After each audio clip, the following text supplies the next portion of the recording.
এটাই সেই fighter jet যাকে সবাই ঘৃণা করত। এর নম্বর ছিল সবসময় 13। প্রতিবার এই জেট মিশনে গেলে শত্রুরা অ্যাটাক করত। অদ্ভুত বিষয় ছিল, জেট সবসময় ঠিকঠাক ফিরে আসত, কিন্তু ভেতরের সব সৈনিক মারা যেত। মানুষ ভাবতে লাগলো এই জেট অভিশপ্ত, কেউই এটা চালাতে চাইতো না। একদিন এক নতুন মহিলা অফিসার এলেন। তিনি বিনা দ্বিধায় নম্বর 13 জেট বেছে নিলেন। তিনি কুসংস্কারে বিশ্বাস করতেন না। তিনি মিশনে যাওয়ার সিদ্ধান্ত নিলেন। উড্ডয়নের কিছুক্ষণের মধ্যেই ওয়ার্নিং প্লেন জানালো একটি শত্রু স্টিল ফাইটার কাছে ঘুরছে। দ্রুত মিশন শেষ করতে হতো যাতে ধরা না পড়ে। প্রথমে 13 নম্বর জেটের দল ল্যান্ড করলো। ক্রু জেট থেকে নেমে এলাকায় কভার নিতে লাগলো। বাকি 2 জেট অ্যাপেনা ল্যান্ড করতেই শত্রুরা গুলি শুরু করলো। একটি জেট পুরোপুরি ধ্বংস হয়ে গেল, আরেকটি পালানোর চেষ্টা করলেও মিসাইল আঘাত করলো। মহিলা অফিসার সবাইকে দ্রুত জেটে উঠতে বললেন এবং সাথে সাথেই ইঞ্জিন চালু করলেন। তবে একজন টিম মেম্বার তখনও বাইরে ছিল। থামার উপায় ছিল না, শত্রু ইতিমধ্যেই মিসাইল ছুড়েছে। শেষ মুহূর্তে সৈনিক লাফিয়ে ভেতরে ঢুকলো। অফিসার ফ্লেয়ার ছুড়লেন, কিন্তু তবুও জেট নিচে নামতে লাগলো। শেষ মুহূর্তে তিনি জেট সামলে নিলেন।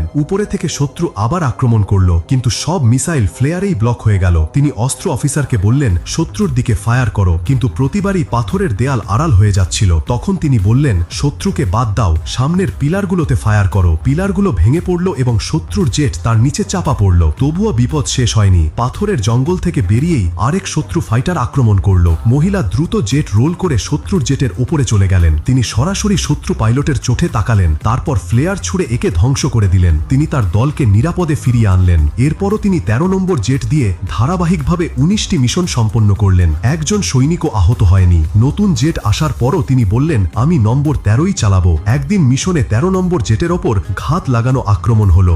একটি মিসাইল সরাসরি ইঞ্জিনে আঘাত করল। জেট নিয়ন্ত্রণ হারালো, কিন্তু শেষ মুহূর্তে দ্বিতীয় ইঞ্জিন চালু হয়ে গেল। কেউ আহত হলো না, কিন্তু সামনে বিশাল শত্রু বাহিনী, ট্যাঙ্ক, রকেট। এখন লড়াইয়ের কোনো মানে নেই। মহিলা জেট থেকে নেমে সেলফ ডিস্ট্রাক্ট প্রোগ্রাম চালু করলেন। কাউন্টডাউন শেষ হলেও জেট বিস্ফোরিত হলো না। তিনি অবাক হয়ে গেলেন। ঠিক তখন শত্রুরা জেট ঘিরে গুলি চালাতে লাগলো, আর তখনই জেট এত ভয়ঙ্কর বিস্ফোরণ